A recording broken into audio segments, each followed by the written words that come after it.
asin tamang pagataman kan kapalibutan. Mga isyu na ipapaliwanag, mapadapit sa mga dapat gibuhon sa pagpreserbar kan sa tuyang pinag-eero kanakinaban. Mga istoryang daraan pag-asa asin may mensahe na ang problema kan kapalibutan igwaning solusyon asin kayang-kaya ta. Wala ka bang napapansin sa iyong mga kapaligiran?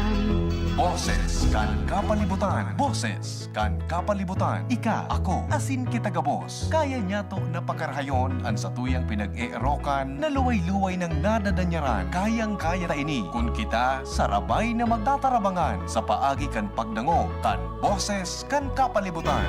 Bakit di natin pag-isipan ang nangyayari sa ating Magdangog na sa tuya ini. Magpartisipar ang boses mahalaga kapalibutan padabaon ta. Boses kan kapalibutan kaiba kada Sabado. Si Mardela asin Father Momoy Borromeo digdi sa DZGB ang sa indong kadamay. Ang mga duming ating kinalat sa hangin, sa langit, huwag na nating paabutin.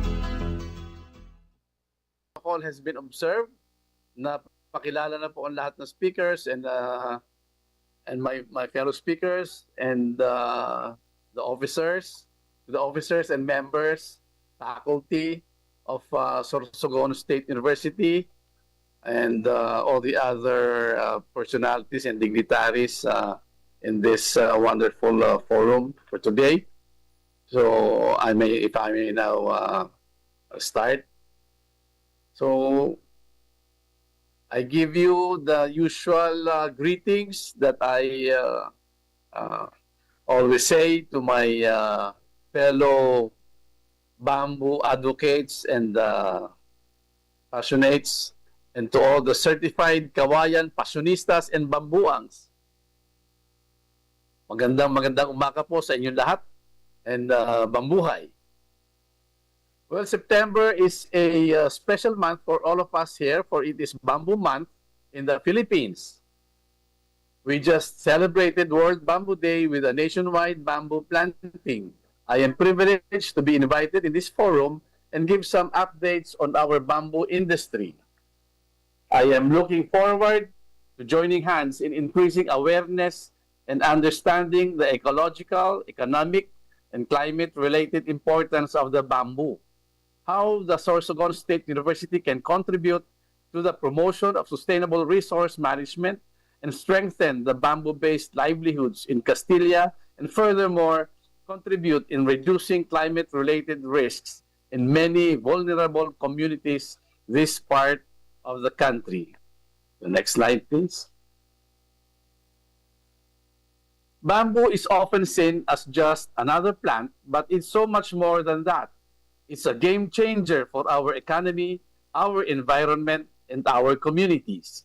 There is so much we can do with the bamboo, and in recent years, there are new technologies available to improve on our bamboo products and discover more about the flexibility of the bamboo uses in our daily life. Next slide po.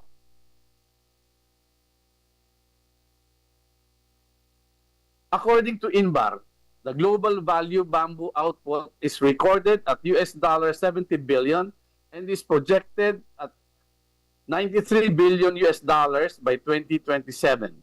Here in the Philippines, we're still playing catch up.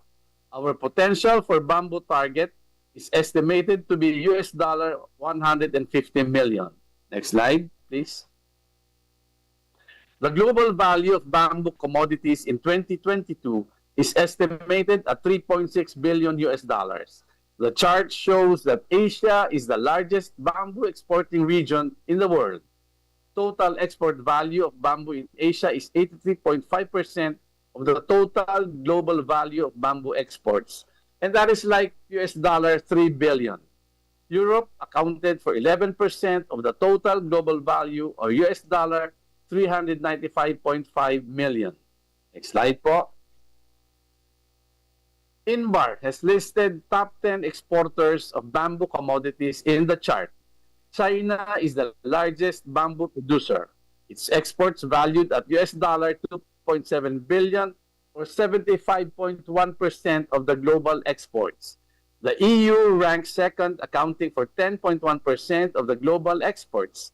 Sadly, the Philippines ranks 8th, and we see Vietnam, India getting ahead of us, even Thailand, when before the pandemic, we were ahead of our neighbors. We do need a lot of catching up to do. Next slide. Bamboo is very versatile. As the other fellow resource speakers said and mentioned, it is a very versatile resource that is endemic in the Philippines. Bamboo has a cultural and historical significance to our country. As we all know, bamboo offers immense and various ecological benefits: protection against soil erosion, a tool for climate change, and has immense carbon sequestration capacity. Bamboo has its economic value. It can be turned into crafts for daily use, a tool in agriculture and fishery. Bamboo opens opportunities for other industries: furniture, textile, food, construction, energy, and many, many more. Bamboo opens doors for more social benefits, creates jobs, livelihoods that increase income for the ordinary farmers. Next slide, please. Allow me to share with you the vision that guides the Philippine Bamboo Industry Development Council in all its efforts. It is a vision that looks forward to a progressive, dynamic, productive, and globally competitive bamboo industry with a sustainable resource base. We at PBIDC would want to position bamboo as a sustainable and competitive industry. There is a need to expand bamboo plantations nationwide to support the development of the bamboo industry.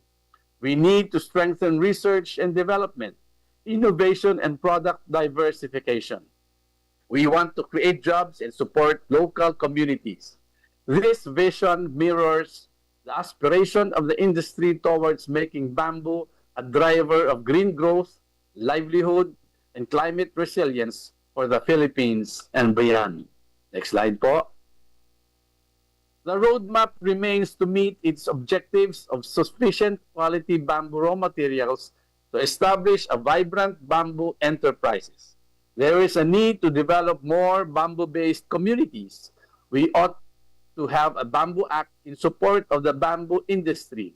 With the recent changes in weather patterns, we need to mitigate climate change. Most of all, there is much hope in bamboo to contribute to the economy and the GDP and have inclusive growth as well. Next slide, please.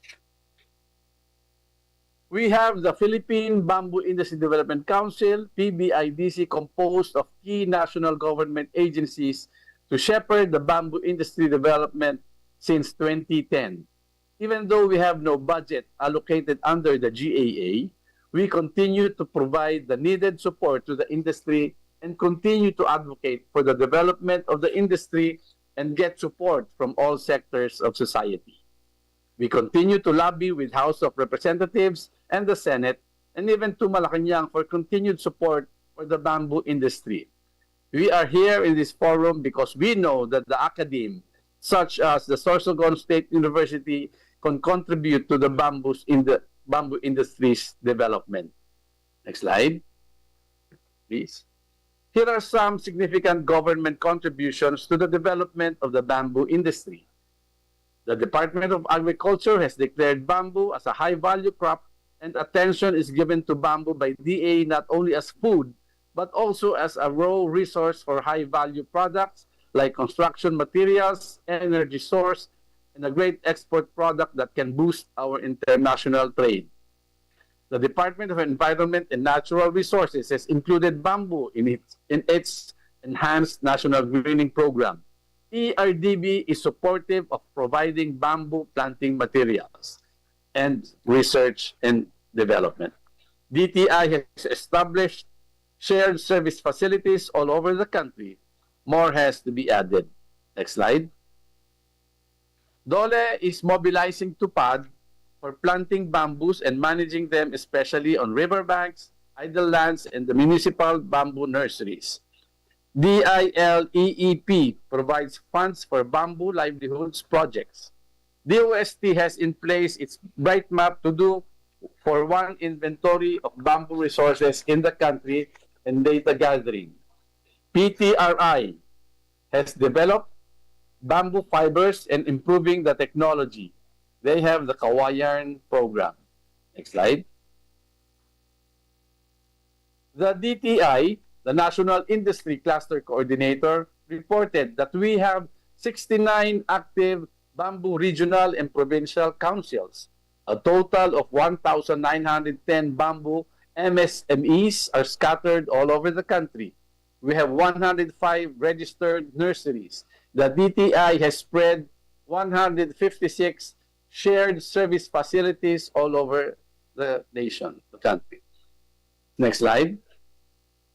It is reported to PBIDC that in Bicol, we have 5 active bamboo industry councils. Bicol Region Bamboo Industry Development Council, Camarines Sur Bamboo Industry Development Team, Camarines Norte Philippine Provincial Bamboo Industry Development Council, Albay Bamboo Industry Development Council, and 5th, the Sorsogon Bamboo Industry Development Council. Bicol Region has 315 registered bamboo MSMEs, 105 nurseries, and DTI established 10 shared service facilities. The legislation side is critical. Next slide. The legislation side is critical. We have House bills from the 19th Congress that our honorable congressmen and congresswomen have refiled in the 20th Congress. These bills are designed to institutionalize support for the bamboo industry and provide funding to scale up production.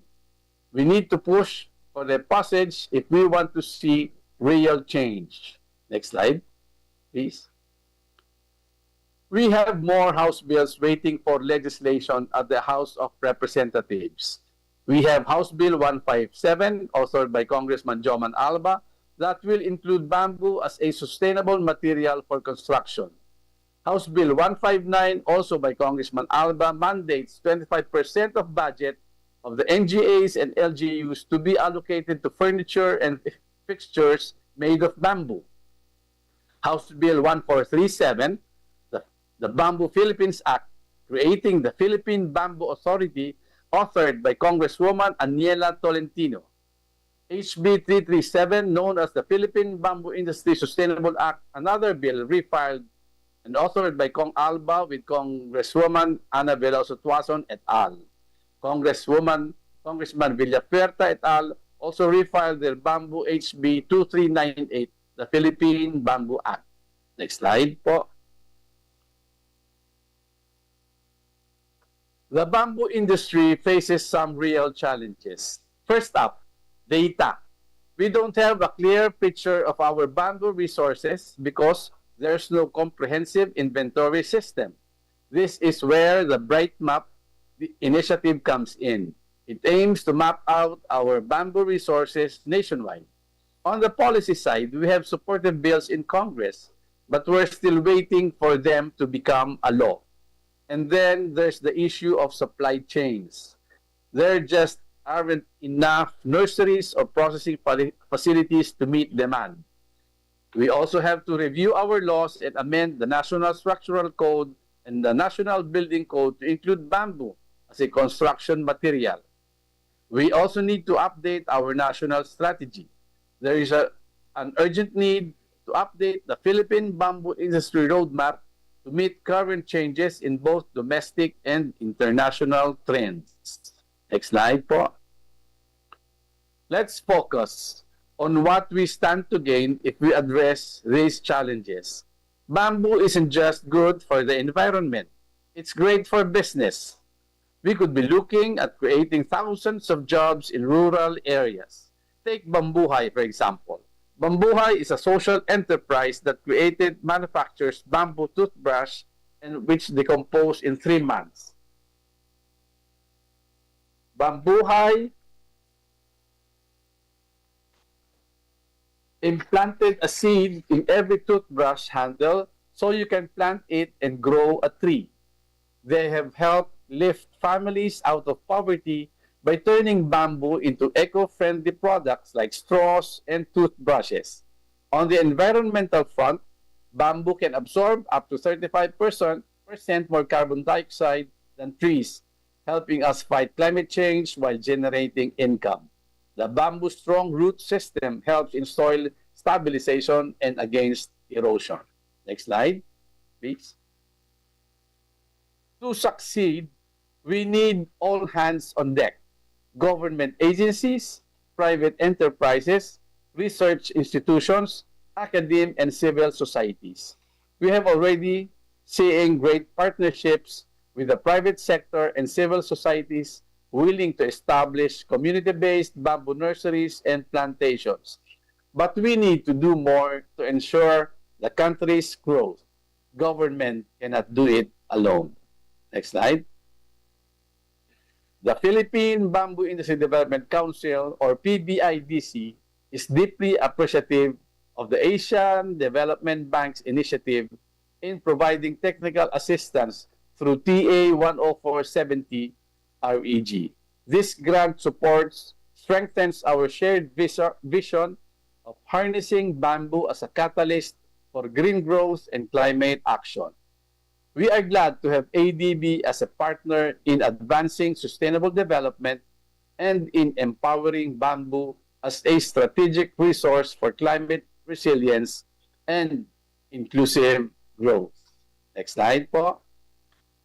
It's time to turn words into action. We need to accelerate the passage of the bamboo bills, but we also need private sector investments to drive growth. By investments, we not only mean big investments, the participation of all players, big and small, matters. So, MSMEs, the base of the economic pyramid, matters more across bamboo's value chain. From farmers to craftsmen, to processors, to marketers, and yes, even consumers. Tax incentives, grants, and infrastructure support will be key to making the Philippines a global bamboo powerhouse.